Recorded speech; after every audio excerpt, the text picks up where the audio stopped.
šiandienos pamokslą man įkvėpė praeito sekmadienio pamokslas apie Abraomą, žinia, kurią dalinosi brolius Saulius. Ir visą savaitę tos mintys ritosi per mane, mintys tarsi upės versmės kunkuliavo manyje, pildė mane ir aš ir mūsų namų grupelėje, toje maldos grupelėje irgi dalinausi, kiek aibė klausimų kilo, kiek to tokio sujudimo mano viduje, mano širdyje sukėlė sekmadienio pamokslas ir pačia geriausia prasme sukėlė daug apmąstymų, daug minčių. Ir tiesiog ir šitomis dienomis iš eilės beskaitant Bibliją, aš pasiekiau tas vietas, kur yra Apreiškimo knygoje apie miestą kalbama. Ir kažkaip viešpats, man atrodo, turtino ir plėtė visą šitą supratimą. Taigi aš manyčiau, kad šiandienos pamokslas būtų tarsi pratęsimas praeito sekmadienio, gal papildymas ar praplėtimas. Taigi pradėkim nuo eilučių iš laiško žydams arba hebrajams 11 skyriaus, nuo 8 eilutės, kuriuose kalbama apie Abraomą ir apie tai, ko jis ieškojo ir laukė.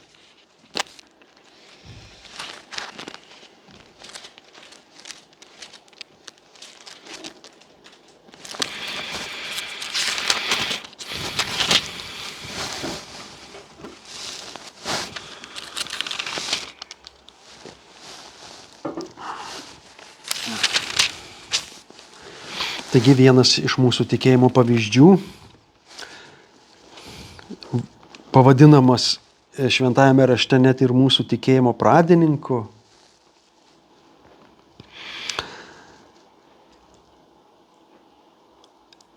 tikėdamas Abraomas paklausė šaukimo keliauti į šalį, kurią turėjo paveldėti, ir išvyko, nežinodamas, kur einas.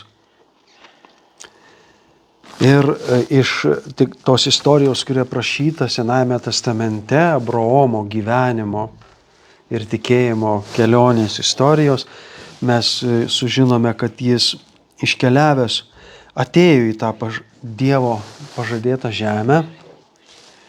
Ir joje toliau laiške hebrajams taip ir skaitome, patvirtina, tikėdamas jis apsigyveno pažadėtoje žemėje, tartum svetimoje, įsikūręs palapinėse su Izaoku ir Jokūbu, to paties pažado paveldėtojais. Kodėl, tarsi dabar paaiškina, mat jis laukė miesto su tvirtais pamatais, kurios statytojas ir kūrėjas būtų Dievas. Aplinkui toje pažado žemėje mes skaitome iš istorijos Senajame testamente Abraomo gyvenimo istorijos, buvo miestų. Ir daug miestų, ir didelių miestų, ir mažesnių miestų. Ir vis dėlto nei viename iš jų Abraomas neapsigyvena, lieka atsitraukęs kažkur tai toli nuo tų miestų.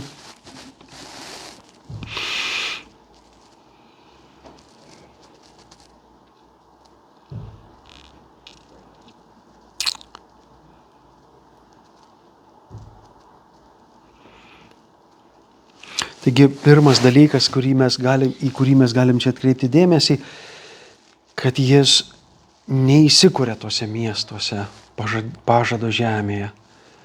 Jis iškeliauja iš savo tėviškės, iš savo šalies ir atkeliauja į žemę, kurią Dievas jam parodė, sako, šitą duosiu tau paveldėti, bet neskubu. Ir ten randa miestus toje pažado žemėje, bet į juos jis neina. Laikosi atokiai nuo jų. Gyvena palapinėse, klajodamas po šitą pažadėtąją žemę.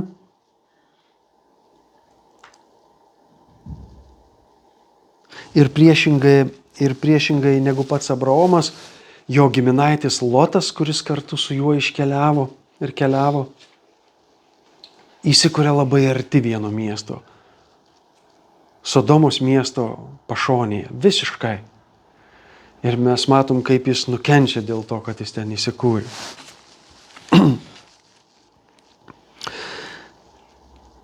O štai Abraomas laikėsi atokiai ir iš pradžių laiško Hebrajams autorius papasakoja labai trumpai, keliais sakinukais, esmę apie tikėjimų žmogų Abraomą. Dievas jį pašaukė eiti į žemę, kurią duos jam paveldėti. Jis išėjo, pasiekė tą žemę, kurią Dievas jam nurodė, štai šitą žemę duosiu tavo palikuonims. Ir gyveno joje kaip ateivis palapinėse. O štai sekanti mintis, kurią pasako laiško Hebrajams autorius, jau yra su kiek kitokiu atspalviu.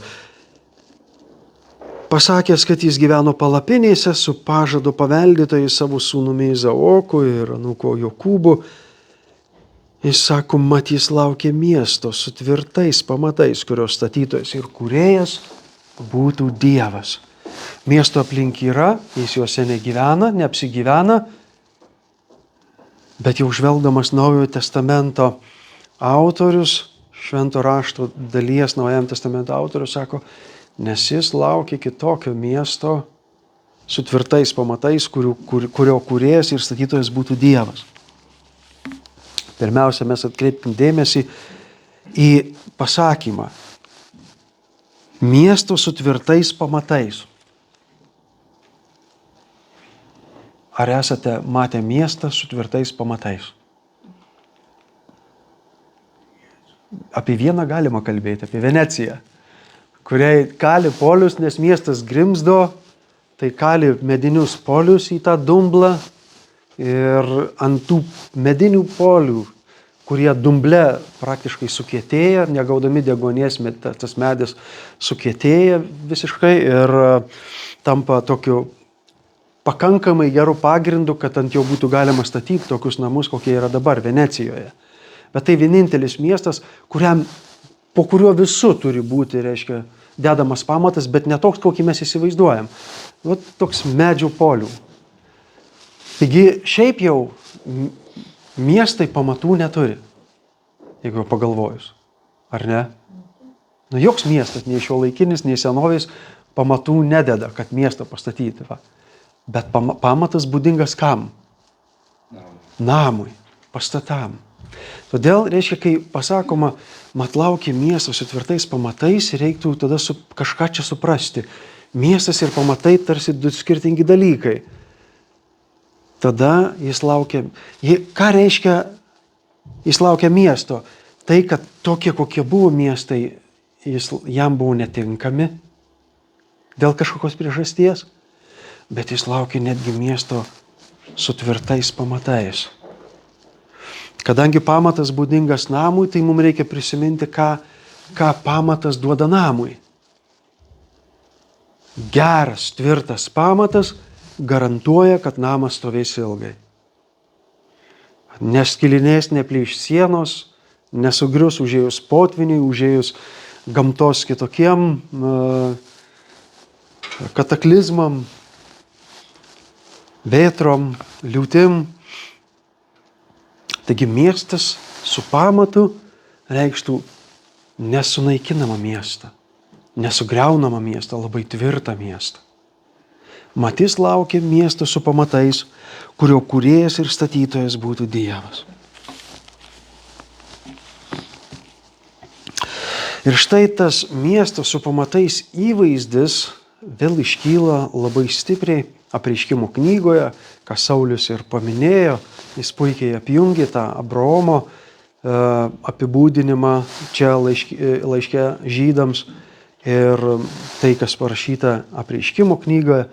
Mes šiandien leiskimės dar labiau praskleisti šitą įvaizdį, nes yra du būdai galvoti apie miestą, apie tai, kas rašoma Naujajame testamente apie miestą, kai kalbama tokiu būdu.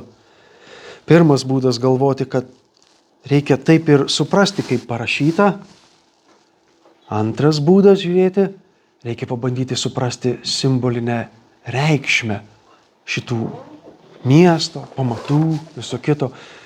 Gali žmonės skaityti ir bandyti suprasti tiesiogiai, ir gali žmonės skaityti ir bandyti suprasti, o kas norima pasakyti šitais stipriais įvaizdžiais. Taigi, mes, kaip ir praeito sekmadienio pamokslo metu, nusikelkim kuriam laikui į Apreiškimo knygą, į 21 skyrių.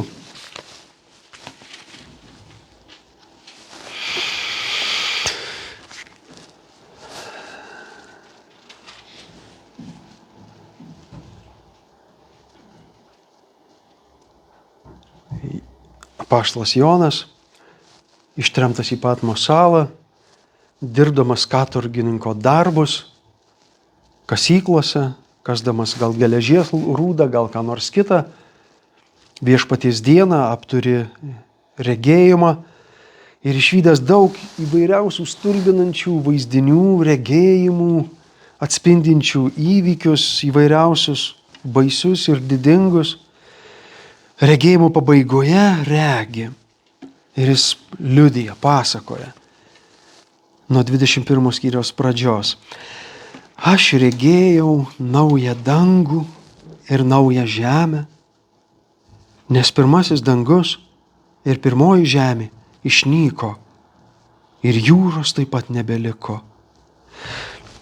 Ir aš išvydau šventąjį miestą, naująją Jeruzalę, nužengiančią iš dangaus nuo Dievo. Ji buvo išpuošta kaip nuotaka savo sužadėtiniui. Trumpam čia sustokim. Išvydau šventąjį miestą, naują Jeruzalę. Tarsi kartu, pirmiausia, visa buvusi žemė, dangus ir jūra išnyko. Matau naują dangų, naują žemę sukurtus Dievo. Ir naująjį miestą, šventąjį miestą. Žydų sąmonėje Jeruzalė buvo įtvirtinta kaip šventasis miestas, kuriame yra Dievo šventykla, Dievo buveinė tarp žmonių. Visų pirma, tarp žydų tautos, žydų tautoje. Ir štai šito naujo nužengiančio miesto įvaizdis yra su tuo labai stipriai surištas. Šventasis miestas. Ką reiškia? Šventas visada reiškia visų pirma išskirtas arba atskirtas nuo visų kitų. Kaip šventykloje buvo šventi indai, tai jie buvo atskirti nuo kitų indų, kuriuos žmonės naudojo, kurie skirti tik aukojimui. Tai šventi, atskirti. Ir kai sako šventi žmonės, tai visų pirma Dievo atskirti nuo kitų žmonių. Ne blogąja prasme atskirti, kad būtų keisti, ar kad didžiuotųsi tuo. Ne, bet tąja prasme, kad kaip tie ir indai, tie yra apvalyti, pašventinti, tinkami tarnauti Dievui, tinkami tarnyboje Dievui, tinkami Dievui, šventi, priimtini Dievui. O tuo atskirtas, jau apvalyti indai. Nuo dar neapvalytų indų atskiriami. Šventas miestas, reiškia miestas, kuris skiriasi nuo visų kitų, išskirtas kaip Dievo buveinė tarp žmonių, ką čia vėliau pasakys. Taigi, kaip mes jau minėjome, galima žiūrėti į švento rašto žodžius, kalbančius apie miestą tiesiogiai, kad tikrai tai yra miestas, jis jį regi ir jis nusileis tarsi.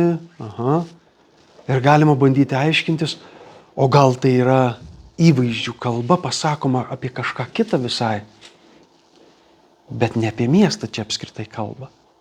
Galbūt. Taigi du keliai. Mąstyti, kad tai yra miestas ir jis toks nusileis, arba tai yra įvaizdis apie kažką tai visai kitą. Pirma užuomina duodama, koks tai yra miestas ir kas tai galėtų būti, yra tas miestas iš dangaus, Jeruzalė, ji buvo išpuošta kaip nuotaka savo sužadėtiniui. Tarsi miestas toks gražus, su kuo dar palyginti tą jo grožį, kaip jaunoji pasiruošusi vestuvėse sutikti savo jaunikį, tekėti už jaunojo, pasipuoš visą savo grožį parodinti. Ir išgirdau galingą balsą skambantį nuo sosto. Štai Dievo padangtė tarp žmonių. Taigi tas miestas Dievo buveinė tarp žmonių. Dievo buvimo vieta. Jis apsigyvens pas juos ir jie bus jo tauta, o pats Dievas bus su jais. Taigi senovės Izraelyje, Jeruzalėje, toje žemiškoje Jeruzalėje, tame šventajame žydų mieste, Dievo svajonė pirminė ir buvo būti per šventyklą. Tiesiog su šita tauta, šitoj tautoj žydai žinojo, jeigu yra šventykla, yra Dievas joje, arba tai yra jo reprezentacinė vieta, kuris būna savo buvimu, gali apsireikšti savo buvimu ir tuo jis būna tarp savo tautos žmonių viduryje, šitame šventame mieste, šitoj šventykloje. Ir dabar sako, miestas, kurį matau nusileidžiantį iš dangaus, yra visame grožyje, kaip nuotaka pasipuošusi sužadėtiniui. Ir tai yra Dievo buvimo vieta tarp savo žmonių su savo žmonėmis.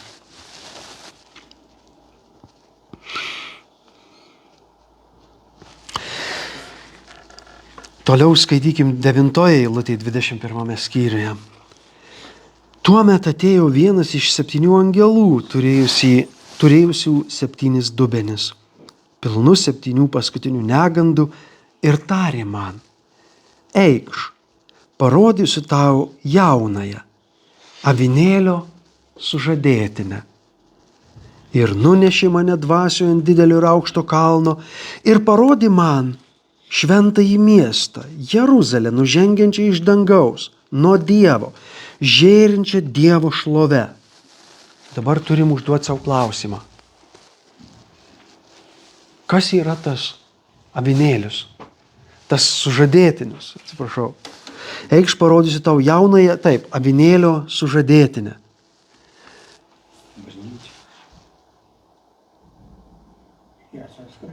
Avinėlio sužadėtinė. Jo, avinėlis, jaunasis, galim įžvelgti, kad yra Jėzus Kristus. Ir dabar sako šitoj vietai. Ir aš tau parodysiu avinėlio sužadėtinę. Ir parodo ką? Ne. Parodo ką? Užvedė mane ant aukšto kalno, didelio ir aukšto kalno, ir parodė man miestą, naująją Jeruzalę, šventąjį miestą. Tai mes turim užduoti klausimą, ar Jėzaus sužadėtinė yra Jeruzalė? Miestas? Aha. Mums turėtų kilti klausimas iš tikrųjų. Nes kai kalba nuo pradžios apie miestą ir jam aiškina toliau, kad nemanau, kad Jonas turėjo vilčių ir vis dėlto jis mato miestą regėjime, realiai miestą mato. Bet angelas jam aiškindamas, tarsi jį vesdamas šitame regėjime, sako, eikš, aš tau parodysiu avinėlio sužadėtinę. Tai dabar mums reikia 2 dalykus išsiaiškinti. Kas yra sužadėtinis tas avinėlis? Jau mes nuspėjame, kad tai yra Jėzus Kristus, bet mes prisiminkime per keletą vietų. Štai 3 evangelijose, Mato, Morkaus ir Luko, mes girdim Jėzaus žodžius, kuris pats save prilygina jaunikiui. Atsimenat, kai jo klausia, kodėl tavo mokiniai nepasninkauja? Fariziejai ir Jono Krikštytojo mokiniai pasninkauja, o taviškiai ne. Ir Jėzus atsako taip. Argi galite versti vestuvininkus pasninkauti, kol su jais yra jaunikis? Ką jis turi galvoje? Save. Jis jaunikis. O kas yra vestuvininkai? Sekantys jį, klausantys jo, tikintys jį. Yra vestuvininkai. Jis kūne yra kartu su jais ir jis tai pabrėžia. Jis save prilygina jaunikiui. Gerai. Kitą palyginimą girdime iš jo paties lūpų apie 10 mergaičių. 5 buvo protingos ir 5 paikos. Ir jos ruošėsi vestuvėms. Atėjo naktis, sutemo ir išgirdo skelbiant, jaunikis sugrįžta, ateina, išeikite jo pasitikti. Ir ką čia Jėzus turi galvoje? Save. Kitame palyginime jis sako, atėjo karaliaus sūnus pasiimti, kas jam priklauso ir trumpam laikui iškeliavo į dangų. Siuntė savo tarnus, su jais elgėsi taip ir anaip ir po kiek laiko jis sugrįžo atsiskaityti su savo tarnais. Ir vis Jėzus kalba, atveda į tą santykį jis kaip jaunikis. O sužadėtinė tai ta žmonių bendruomenė, kuri tiki juo, laukia jo, myli jį, kaip nuotaka, laukia jo.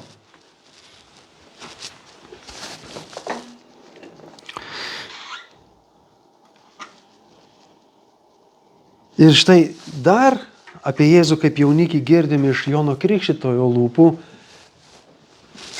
Evangelijoje pagal Joną. Aš tą vietą paskaitysiu iš Evangeliją pagal Joną 3 skyrius.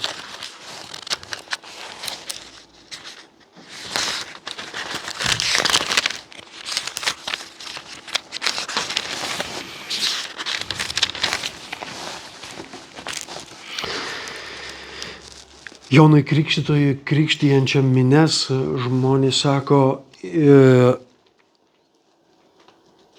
apie Jėzų.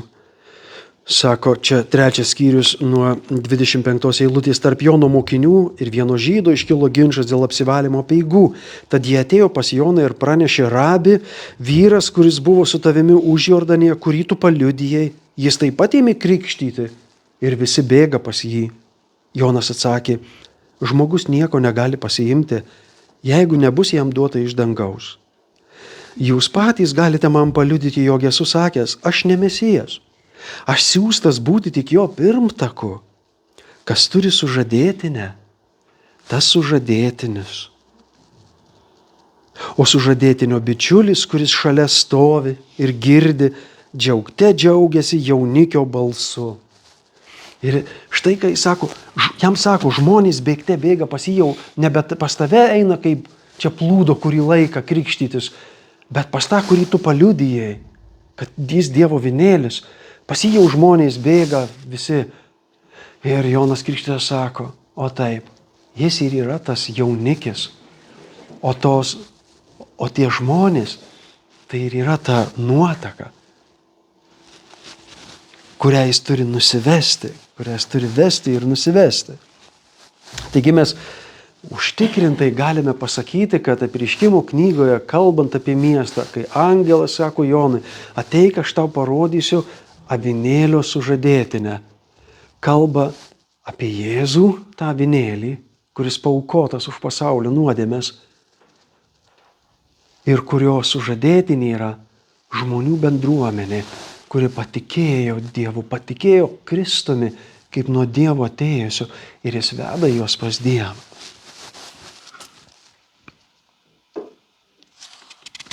Ir galų gale apaštalas Paulius, tęsdamas šito įvaizdžio pritaikymą jaunojo sužadėtinės Kristui ir bažnyčiai, ne vienoje vietoje laiškuose apie tai kalba, ir viena vieta antram laiške Korintiečiam, 11 skyrius nuo 2 eilutės. Sužiedavau jūs, jis kalba, kad korintiečiai nukrypsta nuo Dievo parodyto kelio, daug bėdų ir problemų pas juos.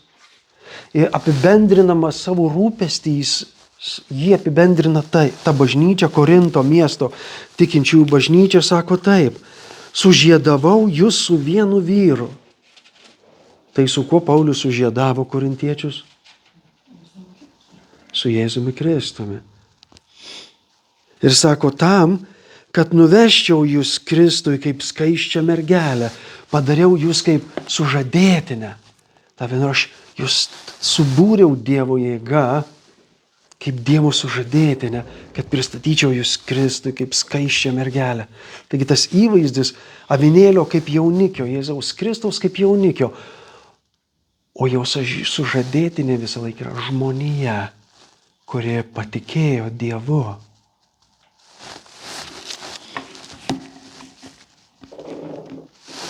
Ir dabar jau mes galime tiek sutarę, galime pažiūrėti į tą miesto aprašymą, kaip į avinėlio sužadėtinės aprašymą, nes čia taip ir pristatoma. Eikš, parodysiu tau jaunąją avinėlio sužadėtinę. Ir nunešė mane dvasioje ant didelio ir aukšto kalno. Ir parodė man šventąjį miestą, Jeruzalę, nužengiančią iš dangaus, nuo Dievo, žėrinčią Dievo šlove. Jo švytėjimas tarsi brangakmenio, tarsi jaspio akmens, tviskančio kaip krištolas. Nesu matęs jaspio, o jeigu ir esu, tai matyti tokį mažytį ant kokio nors žiedo ar auskariuko, kad nelabai ir to tvaskesio gali pamatyti. Bet sako, kaip krištolas tviskančio. Jie apjuosta Jeruzalė miestas, dideliu aukštų mūrų su 12 vartų, o ant vartų 12 angelų ir užrašyti 12 Izraelio giminių vardai. Ką tai galėtų reikšti? Apjuosta dideliu mūru. Tai, kaip Saulius ir minėjo mūsų bent jau maldos susirinkimo metu, sako, tai didelio saugumo ženklas. Senovės pasauliui apjuostas miestas reiškia didelį saugumą nuo žvėrių, nuo priešų ir panašiai. Šiandien mums jau tai nebesocijuojasi su saugumu, nes šiuolaikiniai miestai nebetverimi mūro sienomis, bet ta kalba yra visų iš to laikmečio, kurio buvo, ir kartu ir mums vis tiek bet kokiu atveju jau apjuosta tokiu mūru, tokiu aukštu. Ir toliau sako, 12 vartų, o ant vartų 12 angelų. Ką tai gali kalbėti šitas vaizdinys? Kaip jums atrodo? Neužtekdavo, kad miestą apjuosdavo mūru, įstatydavo vartus saugius. Miestas organizuodavo sargybą. Sargai budėdavo prie miesto vartų, kad neįleistų priešų, kad laiku atidarytų, kada galima jau įeiti į miestą, laiku uždarytų, kad būtų miestui saugu. Ir prižiūri, kas įeina, kas išeina, sargai seka. Taigi angelai ant kiekvieno iš tų vartų to miesto reiškia, kad saugo, kad neįeitų niekas, kas negali patekti į šitą miestą. Sergsti. Angelai tobuliausi sargai. Tai ne žmonės. Jie nemiega ir nesnaudžia, nepavargsta ir neišsenka. Ir labai puikiai skiria, kas gali įeiti į miestą, o kas negali. Tai įvaizdžių kalba apie saugumą reiškia. Ir sako, ir užrašyti ant tų vartų 12 Izraelio giminių vardai. Ką tai galėtų kalbėti? Iš esmės galėtume manyti, tai ką, čia tik tai žydų tautai tas miestas, tik žydams. Ten bus. Todėl tai kalba, kad ne, tai turbūt ne tai kalba. Tai kalba, kad tai yra įėjimas visai Dievo tautai. Bet ta 12 giminių paminėta Izraelio tauta išrinktoji, Dievo tauta, išskirtoji tauta. Ir tai reiškia, kad visi, kurie yra Dievo tautos, nesvarbu iš kurios giminės, norime pasakyti, įeis į tą miestą. Jiems skirti tie vartai įeiti. Tiems, kurie yra iš Dievo tautos. Tiems, kurie yra Dievo tautos. Įeis. Ir toliau sako, nuo saulėtekio pusės 3 vartai, nuo žemių 3 vartai, nuo saulėlydžių 3. Miesto mūrai turi 12 pamatų, ant kurių užrašyti 12 avinėlio apaštalų vardai. Miesto mūrai 12 pamatų, ant kurių užrašyti 12 avinėlio apaštalų vardai. Tai yra tie pirmieji pagrindiniai mokiniai Jėzaus, pasiuntiniai, nes apaštalas išvertus mes atsimenam. Žodis reiškia apostolos, graikiškas žodis reiškia pasiuntinys. Siunčiamas Jėzaus paties. Eikite ir skelbkite. Ir štai miestas ir jo pamatai padėti ant miestas Dievo tautai įeiti. Pamatai iš ko? Iš avinėlio apaštalų. Vardai žymi, kad tai jie pamatuose. Kalbantysis su manimi turėjo aukso mastą išmatuoti miesto jo vartams ir mūrams. Miestas išdėstytas keturkampiu, jo ilgis ir plotis lygus. Jis išmatavo miestą mastu ir rado 12 000 stadijų. Jo ilgis, plotis ir aukštis lygus. Jeigu jau taip pažodžiui pamatuot, tai nekoks tas miestas, nelabai didelis, 5 km, 5 ant 5. Ir sienos tokio pačio aukščio. Aplinkui. Gal kam ir patiktų tokiam mieste gyventi.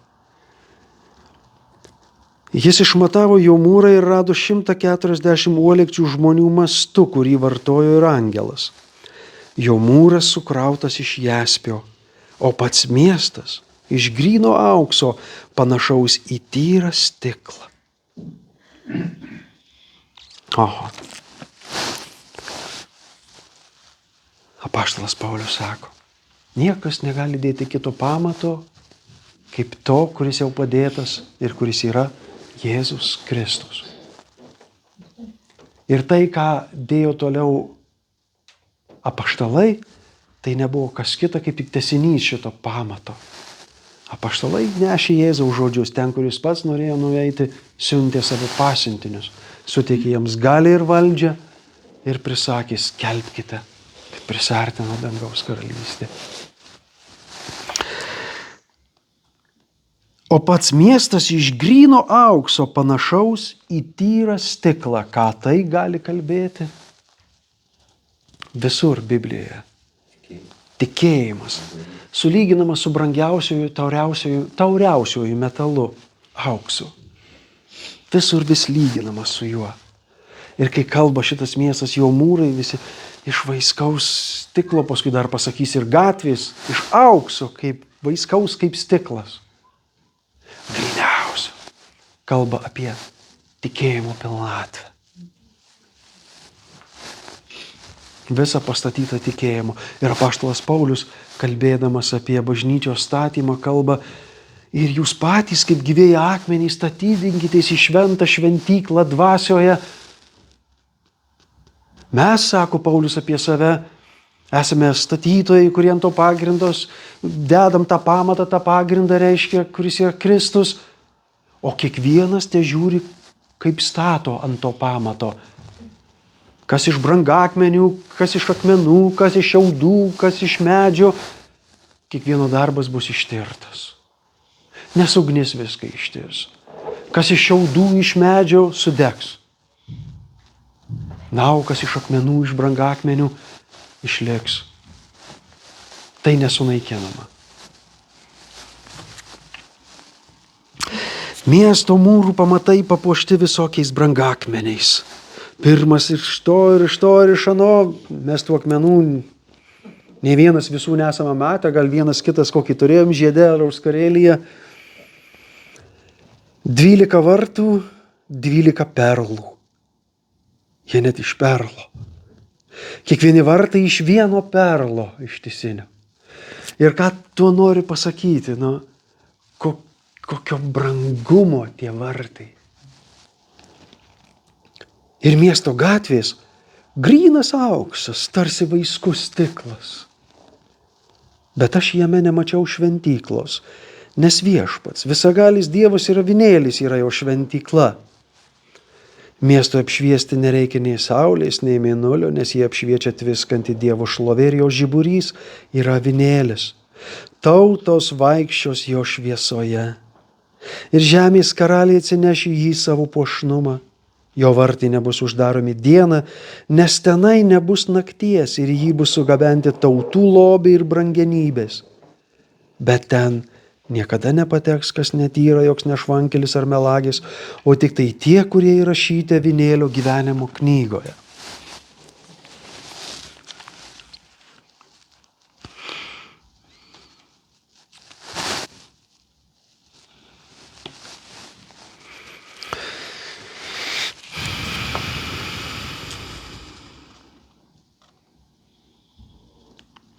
Taigi apie pamatus didelis dėmesys čia skiriamas, ne tik pasakyta, kad tie 12 pamatų turi miesto mūrai, bet ant jų užrašyti avinėlio apaštalų vardai ir dar daugiau miesto mūrų pamatai papuošti visokiais brangakmeniais ir išvardinti visi brangiausi akmenys.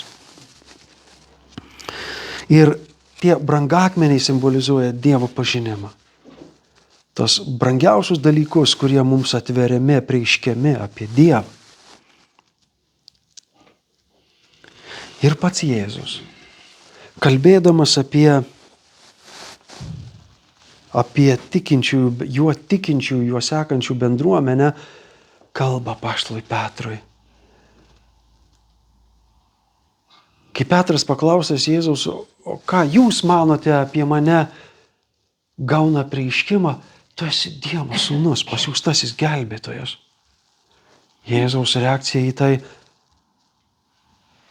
tu esi uola, Petros, graikiškas žodis, iš kurio tas vardas Petras. Petros graikiškai uola, tu esi uola. Turėdama šitą apreiškimą, tu esi uola. Ir ant šito apreiškimo, ant šitos uolos aš pastatysiu savo bažnyčią. Išvertus tą žodį bažnyčia, graikiškai eklezija, reiškia Dievo surinkimas. Dievo pašauktų ir atsiliepusių į pašaukimo žmonių bendruomenė. Šito žmonių bendruomenę aš pastatysiu ant šito pamato. Ir pragaro vartai šitos bendruomenės neįveiks.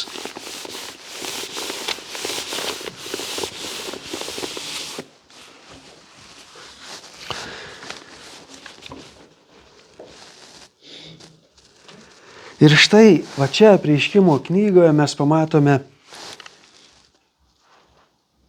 Dievo padangtę, Dievo buvimo vietą, Dievo šventyklą tarp žmonių. Jis apsigyvens pas juos ir bus jo tauta.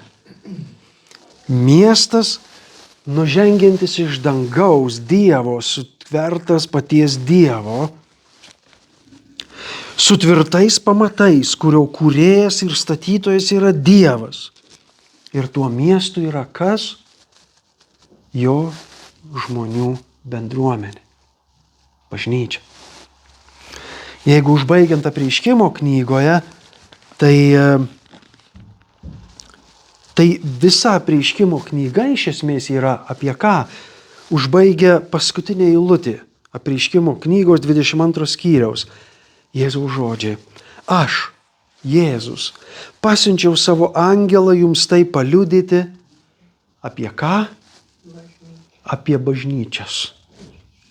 Iš esmės jis kalba apie bendruomenę žmonių, kurie atsilieps į jo pašaukimą, tikės juo, vilsis juo, pamils jį, lauks jo, kaip su jais bus, kaip jie bus apsaugoti, kas vyks su bendruomenėmis, kurios nepažįsta Dievo, kaip jos bus varginamos ir sunaikinamos.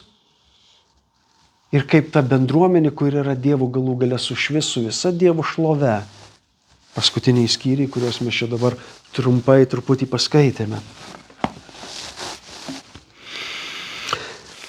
Taigi, kai kalbama apie miestą Naujajame testamente, miestą kaip simbolį, tai esminė jo žinia yra šito simbolio bendruomenė gyvenanti šitame mieste.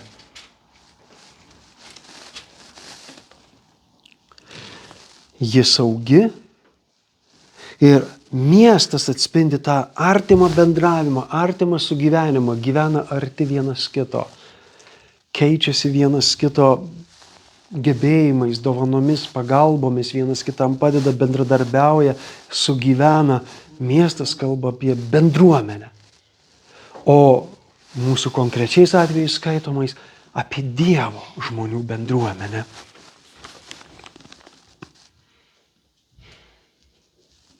Taigi Abraomas, sugrįžtam prie Abraomo istorijos, į laišką Žydams, Abraomas, neidamas į Kanaano žemės pažadėto šalies miestus, atsiskiria nuo nepažįstančiųjų jo Dievo ir iš esmės laukia, galim dabar perfrazuoti, bendruomenės, kuri būtų įkurta ir statoma Dievo.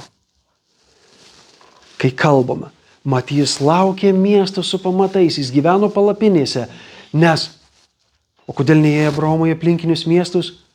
Nes ten gyveno žmonių bendruomenės, kurios nepažino Dievo, kuris jį pašaukė. Ir jis laukė bendruomenės, kuri būtų iš Dievo. Dievo įkurta ir pastatyta. Ir gyveno tik su pažado bendrapaveldėtojais Izaoku ir Jokūbu, kuriuos susilaukė ir daugiau nebuvo. Ir įkurti nebuvo kaip miesto, tai yra Dievo bendruomenės, nes kol kas tik buvo Abraomas, vėliau jau sūnus Izaokas ir Jokūbas. Čia dar miesto niekaip ir neįkursi. Dievo miesto.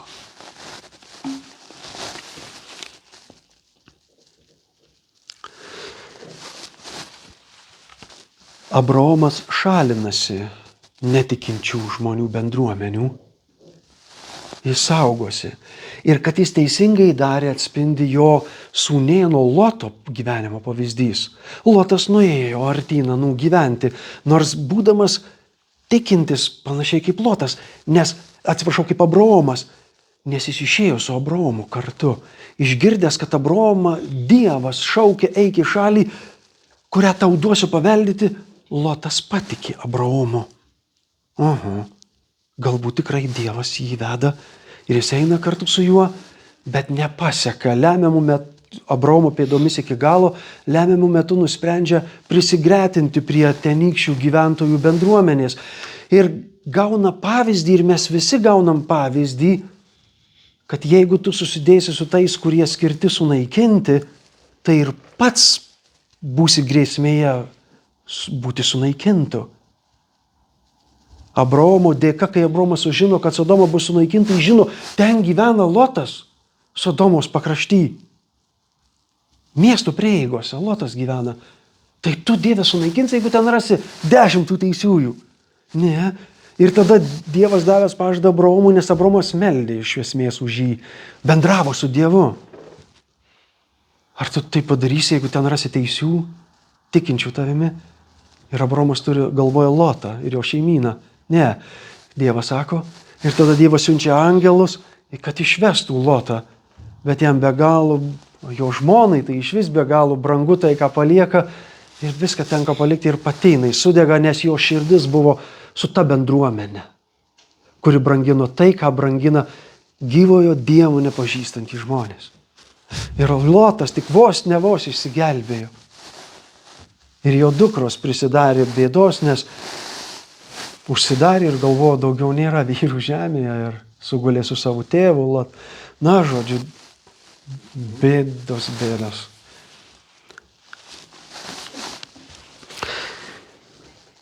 Taigi, Abraomas neapsigyveno nei viename mieste, nei pats nesukūrė, bet kai jau jo palikuonių užaugo skaičius kaip smilčių, daug. Dievas išveda juos iš Egipto į pažadėtąją žemę ir jie jau įsikuria miestuose, bet ką padaro su jais? Dievo įsakymų jie naikina bendruomenės esančias tuose miestuose, kaip visiškai iškrypusią žmonių bendruomenės.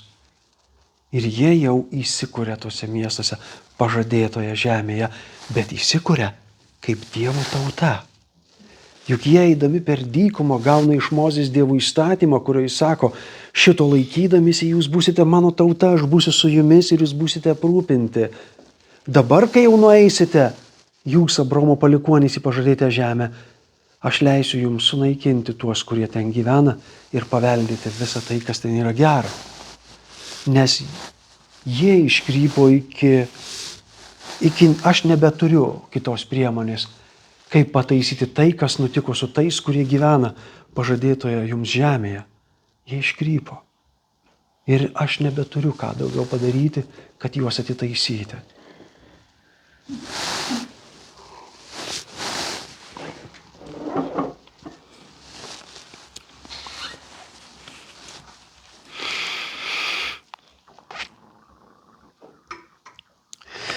Na ir visą tai apibendrinant, tai, ką Dievas turėjo brangiausio, savo sūnų Jėzų Kristų. Jis atidavė mirčiai už kitą patį brangiausią savo turtą. Ir kas tai galėtų būti? Avinėlio nuotaka. Jo tikinčių, jį mylinčių ir jo laukiančių žmonių bendruomenė, bažnyčia. Tai, ką jis turėjo brangiausias, savo tyrą, nenusidėjusi sūnų, jis paaukojo už nuodėmes tų, kurie turi galę dabar tapti kitais Dievo sūnumis ir dukromis. Dievo tauta, Dievo bendruomenė arba Dievo bažnyčia. Tai yra bendruomenė, surinkimas žmonių, kurios Dievas pašaukė, kurie išgirdo, atsiliepė, pažino, pamilo ir laukia jo. Jis ateis jų pasiimti.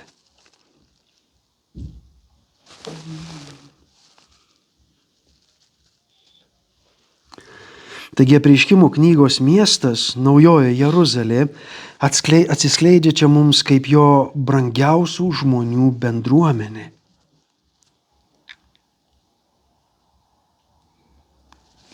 Ir kaip Senojo testamento dienomis Jeruzalės mieste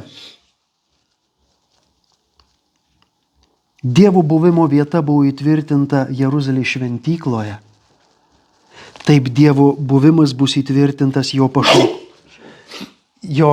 pašauktų žmonių bendruomenėje. Čia aš būsiu su jais, vaikščiosiu tarp jų.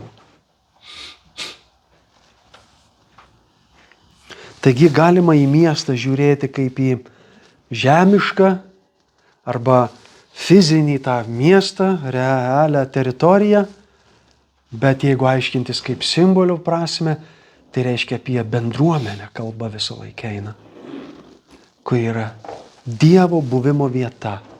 Dievas yra tarp savų žmonių ir šitie žmonės yra jo tauta. Ir kokia jinai yra brangi jo akyse, jis pabando parodyti Apreiškimo knygoje to miesto įvaizdžiu. Ant apaštalų pastatyta, kertiniu akmeniu turinti patį Jėzų Kristų, bet jis apskritai yra sužadėtinis. Jis surenka tą vaisių, jis veda šitą žmoniją, jis apsiveda. O kokiu įvaizdžiu Dievas piešia žmoniją, kuri priima jį, atsigręžia į jį. Aš kaip nuotaka tave vesiu, amžiams sandorą su tavimi sudarau. Ir tai yra bažnyčia, Dievo žmonių bendruomenė, miestas.